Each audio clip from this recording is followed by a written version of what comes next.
Kalau tiba-tiba ada cewek nanya, pasangan kamu bertanya, cewek itu cakep nggak sih? Oh terus, padahal cakep pastinya. Kan cakep ya? Dia udah tahu ya? Dia udah tahu jawabannya apa. Padahal udah tahu jawabannya udah tahu kalau cakep. itu cakep daripada kamu. Tapi dia masih nanya, cakep cewek itu sama aku cakepan siapa? Kan itu pertanyaan yang udah jelas ya? Mancing kita lah ya. Iya. Yes. Kalau kita jawab cantikan dia, wah pasti terjadi perang dunia tuh. yoi. Tapi kalau kita jawab cantikan kamu, kita bohong. Iya. Dosa pak. Itu keresahanmu berarti. Iya. Berarti open mic lagi dong bisa. Bukan keresahan sih itu. Open mic lagi berarti bisa Enggak dong. sih, bukan keresahan sih itu. Apa tuh? Itu masuk tuh satu beat tuh yo. Rio Dinata open mic minggu depan di Stand Up Indo Semarang gitu. Enggak sih. Terus ada lagi. Apa tuh? Hadis yang bilang, bukan hadis sih, ada pengajian yang bilang jodoh kita itu adalah jodoh terakhir kita nanti di akhirat adalah pasangan kita di akhirat adalah jodoh terakhir kita di bumi. Jadi ada yang katanya seperti itu. Jadi kita akan ketemu dengan jodoh terakhir kita nanti di akhirat. Kalau pasangan meninggal, ntar di akhirat ketemu lagi. Ya. Oke. Kebayang nggak kalau yang sudah nikah 65 tahun udah pada bosen terus meninggal? Udah seneng nih. Di akhirat ketemu. Di akhirat ketemu lagi Pak. Lucu tuh. Udah 2 beat lah. Oh open mic lah ya. Ya Lih ya. Saksi ya. Lucu lo 2 itu lo. Lucu banget. Enggak mau aku. Berarti selama ini kamu nggak open mic itu tapi tetap nulis kegelisahan. Ada beberapa. Nih, ada Apalagi ini itu? Sangkuriang. Apa tuh? Dayang Sumbi itu adalah definisi perempuan paling malas sedunia. Kenapa? Di satu saat benangnya jatuh. Ngambil benang jatuh aja dia nggak mau. Sampai dia bikin sayembara. Kalau cewek yang ngambil dijadikan saudara. Kalau cowok yang ngambil jadikan suami. Yang ngambil yang ngambil anjing. Jadiin suami dong. terus di video. Kebayang azabnya orang pemalas apa? Apa? Punya suami anjing, punya anak ngebunuh bapaknya sendiri. Udah gitu ngajak ibunya ngewe lagi. Itu makanya jadi wanita jangan jadi wanita pemalas. Ya tuh 3 materi lo yo. Laki-laki dan wanita brengsek. Semua wanita bilang laki-laki itu brengsek udah ada dari dulu. Tapi mereka lupa jauh sebelum ada lelaki brengsek pertama di dunia, sudah ada wanita brengsek pertama di muka bumi. Yaitu Udah dibilang jangan makan buah kuldi, dimakan sama dia. Brengsek gak tuh? Tapi kebayang kalau nggak makan buah kuldi kan yo. Kita semua di surga pak. Oh pasti ya. Kita semua di surga. Tapi kan kita nggak bisa bedain mana cowok mana cewek. Ya udah yang penting kita semua di surga. Kan nggak jadi tete. Kita semua yang penting di surga. Meskipun nggak ada tete kalau si cewek. Yang penting kita di surga.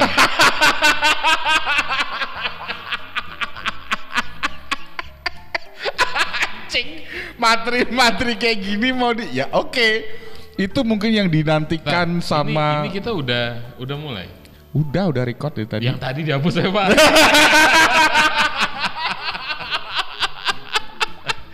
Yang tadi dihapus aja. Tapi banyak gitu. Aku cuma nyatetku di ini. Nyatetku di laptop sih yo. Jadi kayak masih kegelisahan belum cari punchline-nya nih. Biasa kan aku kalau cari punchline kan mesti ngobrolnya sama kamu dulu tuh. Iya. Aku tuh soalnya tuh kayak begitu juga kadang kayak tiba-tiba kepikir aja. Iya ya gitu. Ya udah itu yang biasanya aku tulis dulu. Iya. Yeah. Jadi kayak salah satu contoh yang masih aku ingat adalah aku kemarin pernah nulis bahwa sebenarnya negara Indonesia itu hanya untuk kerebutan para keluarga yo. Keluarga Cendana, keluarga Cikeas, Keluarga Solo. Kita itu hanya dipimpin oleh keluarga, gak ada yang namanya demokrasi. Loh. Bukannya Indonesia itu menganut asas kekeluargaan ya? Bukannya seperti itu ya? Iya. Terus salahnya di mana? Iya. Ya itu nanti kita kulik bareng-bareng.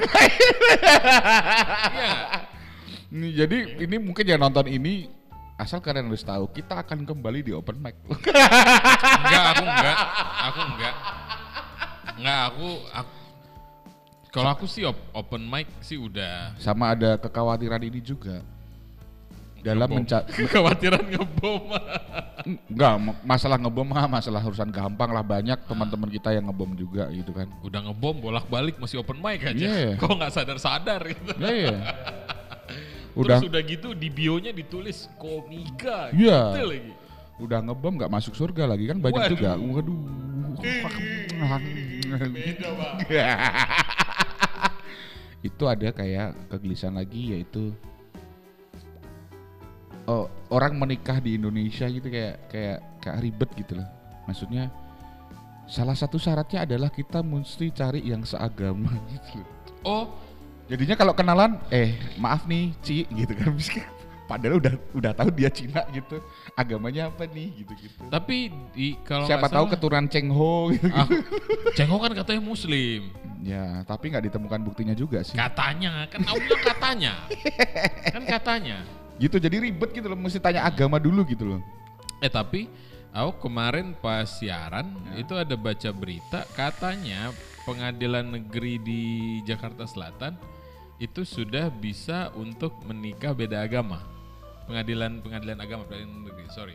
Maksudnya? Aku cari skrip siaran aku beberapa hari yang lalu. Ya, oke. Anak tracks, oke. Ya. Lah kan emang iya kan? Iya, tracks trooper ya. Kemarin sepedaan ya.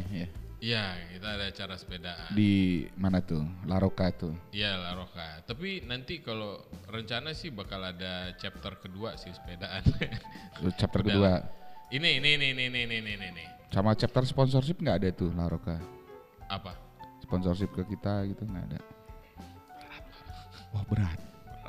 Ownernya pelit kali ini.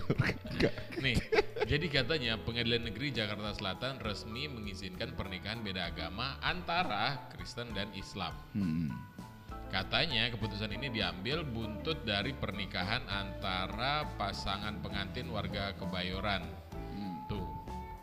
Jadi buat yang mau menikah beda agama, mesti ke sana dulu. Sudah bisa.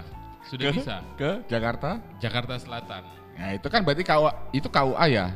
Pengadilan negeri, berarti mesti ke Pengadilan Negeri Jakarta. Iya, Jakarta Selatan. Dan itu juga masih Islam sama Kristen.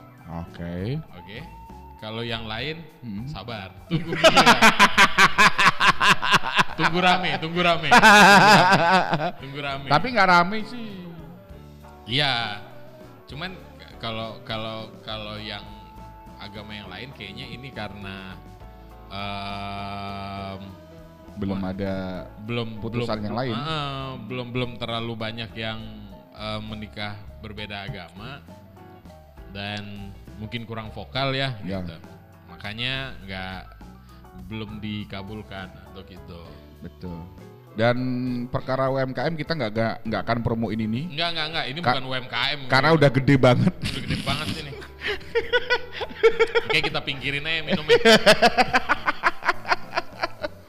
Tapi terakhir ya, kalau kita bahas tentang stand up comedy ya, kita stand up memang sebenarnya sudah sejak lama sih ya. 2000 berapa ya stand up? Cuman vakum kita juga lama juga sih.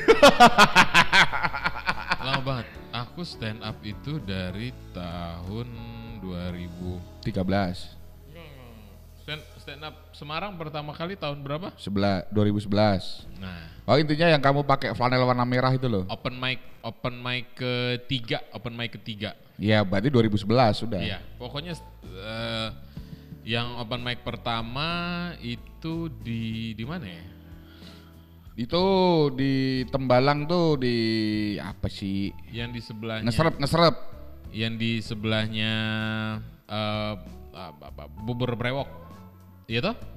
Lantai 2. Iya kan? Ya lantai 2. Ya. Iya kan, di lantai 2 kan. Itu open mic pertama apa kedua ya? Open mic. Tes mic sebutannya tes mic. Oh ya, masih tes mic. Berarti aku open mic pertama dong. Karena waktu itu 1-2 kan tes mic tuh. Ya. Tes mic 2 kali, ya. Open mic pertama. Soalnya aku ingatnya itu yang event ketiganya tuh. Ya. Dan waktu itu kita bisa mengumpulkan massa hanya melalui lewat Twitter.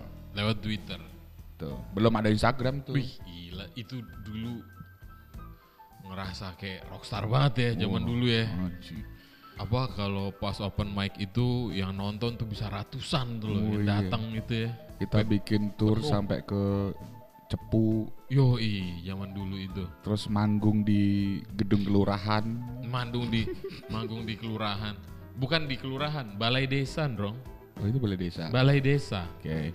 Balai desa, ingat banget balai desa yang pakai lampu neon panjang gitu. Iya. Terus terakhir di Sisi Kelam kita kan. Iya, Sisi Kelam. Terus perform di kampus-kampus sampai luar kota. Ya. Salatiga, Mamen, stand up Salatiga. Ya. Kudus ya dulu. Kudus ya kan. Terus sampai sekarang ada nih topik baru yang tentang masalah stand up yang baru viral tuh. Yang teman kita Gautama yang dikomentarin teman kita juga Ernest Prakasa itu. Tentang tebak-tebakan tuh. Tapi ya sebenarnya sih kalau menurut aku kayak gini. Masalah tebak-tebakan ya. Kalau cuman itu sekali 2 kali masih bisa diterima sih kalau buat aku sih. Karena paling enggak kan itu jadi ibaratnya itu. Ini konteksnya kompetisi ya. Betul. Kompetisi ya, kompetisi. Bukan di stand up-nya ya. Bukan open mic, bukan apa, ini kompetisi. Kompetisi di televisi nasional. Yes. Kalau menurut aku tebak-tebakan sih no problem. Ya, oke. Cuman mungkin yang kemarin jadi masalah adalah terlalu banyak. Iya nggak sih? Karena kalau menurut aku tebak-tebakan paling nggak mungkin sekali 2 kali nggak masalah. Materi terus habis itu disisipin. Jadi kayak intermezzonya gitu ya kan. Tapi tetap kita masih menggunakan apa ya? Teknik-tekniknya nih, maksudnya tetap ada punchline-nya lah paling tidak gitu. Paling simpelnya tetap ada punchline-nya lah di situ gitu. Nah, kan akhirnya kalau menurut aku pada saat dari banyak materi ZZZZ dikasih tebak-tebakan, di situ penonton bisa istirahat sebentar tuh, nggak perlu bener-bener merhatiin, nggak perlu apa, tapi santai aja. Karena tebak-tebakan ya kan gitu ya, tebak-tebakan. Ya udah gitu. Nah, tapi kalau misalnya memang dari awal sampai akhir seperti itu, ya itu yang mungkin agak jadi dilema juga gitu loh. Sebenarnya dilemanya itu nggak cuman untuk si Gautama sih yo, tapi untuk pelaku industrinya juga. Betul. Jadi kayak misalnya nih Gautama lolos terus nih dan isinya polanya tebak-tebakan semua. Nanti bisa-bisa nanti dicap pelaku industrinya, di mana di sini adalah Kompas TV. Sesi ini komikanya tebak-tebakan nih gitu. Nah, begitu karena edisi kan gitu. ya itu untuk industri ya. Kalau kita di point of view kacamata ini orang lain yang melihat Suci ya. Jadi kayak kok tebak-tebakan sih sesi ini? Karena kan gini ya, maksudnya Suci itu jadi salah satu benchmark komika di Indonesia. Betul. Iya nggak? Kalau dulu sebelum ada Suci Metro. Yes. Metro benchmarknya kita dulu Metro tuh zaman-zamannya baru-baru naik nih, baru-baru mulai nih stand up nih. Nah, masalahnya adalah kayak kita dulu waktu baru-baru mulai referensi kita itu masih komika di Indonesia siapa sih dulu yang pada saat kita baru banget mulai. bangsa-bangsa Panji, Raditya Dika, Semi, terus juga yang dari Bandung, yang badannya gede. Siapa sih? Mo Sidik. Terus juga Rian Adriandi. Kan yang seperti itu ya kan. Cuman waktu itu kita juga nyari referensi dari luar. Nah, iya nggak? Bodohnya Semarang referensinya Josh Charlin. Nah gini, makanya kan dulu waktu aku baru stand up, selain yaitu dari komika yang udah besar di Indonesia yang tadi aku sebutin, aku juga nyari referensi dari luar. Ada yaitu George Carlin, Louis C.K., terus juga ada Russell Peters juga, terus ada sampai aku tuh nonton Jeff Dunham. Dia itu ventriloquist. Ya, itu gila tuh. Robin Williams. Yes. Robin Williams sih. Robbie apa Robin ya? Ya itulah. Pokoknya kita mau untuk nyari referensi keluar juga. Polanya, patternnya gitu. Kayak sudut pandangnya gimana sih bisa dilihat gitu. Nah masalahnya adalah makin kesini bukannya menggurui atau apa, tapi kayak banyak komika-komika baru kayak pada saat aku pengen stand up nih, referensi aku siapa ya, tanpa mereka nyari personanya yang ke dirinya kayak gimana, pembawaan materinya seperti apa, sudut pandangnya kayak gimana. Terus milih satu komika, wah ini nih yang lagi rame nih gitu. Ya udah deh, aku ngambil polanya ini aja gitu loh. Iya nggak? Dulu kan kita juga mengalami, iya kan? Kita sempat resah juga tuh. Tiba-tiba ada yang dia nggak cocok untuk bawain persona yang pattern yang seperti, let's say seperti Bintang BT. Dulu kan Bintang BT kan orang semuanya kayak main one liner semua mainnya cepet tapi kan nggak semua orang bisa, tapi banyak yang memaksakan diri ngambil pola itu gitu, karena waktu itu Bintang BT dapat banget gitu loh. Karena memang kalau kalau kita ngomongin kompetisi Suci kemarin, kita mestinya kalau aku jadi Ernest atau jadi apa, itu aku ngasih challenge ke Mas Gautama.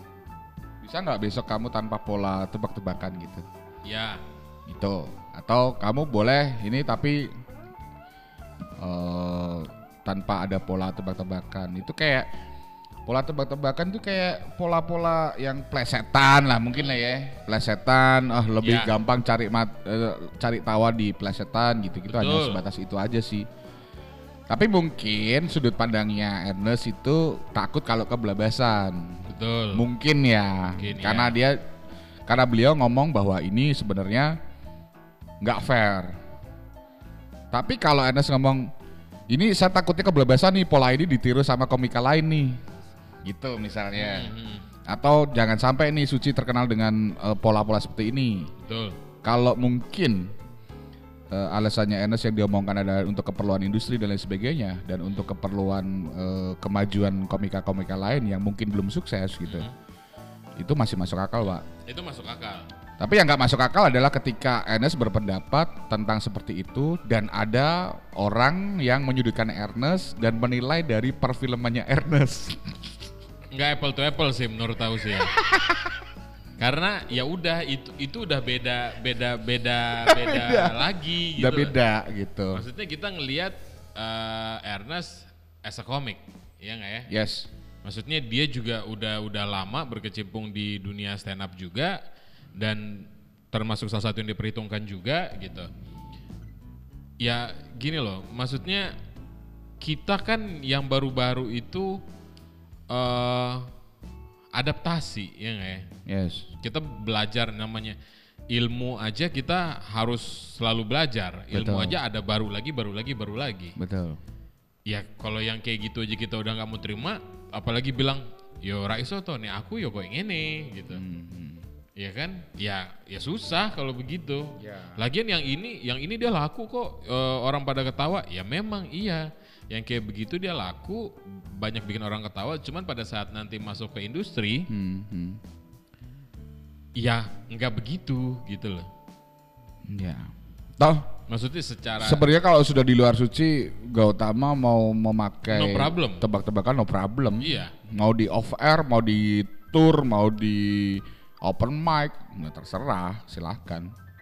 Karena ini menurutku ini adalah kompetisi yang mana yang membikin adalah untuk keperluan industri, itu aja sih sebenarnya. Jadi yang ataukah mungkin Suci Kompas TV memang membiarkan ini sebagai gimmick perseteruan? Nggak tahu. Karena juga akhirnya kalau misalnya ngomong fair nggak fair ya, kasihan juga dengan komika-komika yang udah udah menggunakan teknik-teknik yang ada gitu ya kan, dengan menggali materi apa gitu yang diangkat. Tapi memang cerdas waktu itu Gautama ngomong, kalian bosen kan dengan analogi gitu. Iya memang. Gitu sih. Makanya pada saat itu aku bilang untuk intermezzo, intermezzo maksudnya kayak penonton tuh capek kali, kayak saya tuh heran ya gitu. Kayak gimana gitu ya kan, keresahan. Saya sekali kita pengen yang ringan gitu. Yes. Ya tebak-tebakan. Gak apa-apa. Kita nggak masalah. Kalau aku sih nggak masalah juga dengan tebak-tebakannya Gautama itu. Cuman mungkin ya itu seperti tadi disampaikan oleh Ko Ernest juga, industrinya ada sendiri nih gitu loh. Mungkin itu yang ada di pikiran beliau. Betul. Karena bagaimanapun Bro Ernest Prakasa kan memang sekarang sudah pelaku industri nih, ya kan. Betul. Gitu. Jadi mungkin ya sampai ada yang komentar, gila nih Ernest sudah kayak Ramon Papana. Hey, Ernest Prakasa itu dia yang komika pertama kali ngejalanin tour se-Indonesia loh. Kamu samain dengan orang yang mengaku-ngaku open mic, mengaku-ngaku open mic milik dia gitu. Walaupun dulu ya, nggak tahu sekarang semuanya pada tahu atau tidak. Dulu waktu stand up masih baru-barunya di Indonesia, kitab sucinya Ramon Papana dia juga punya. Kender TV, ketawa tanpa khawatir.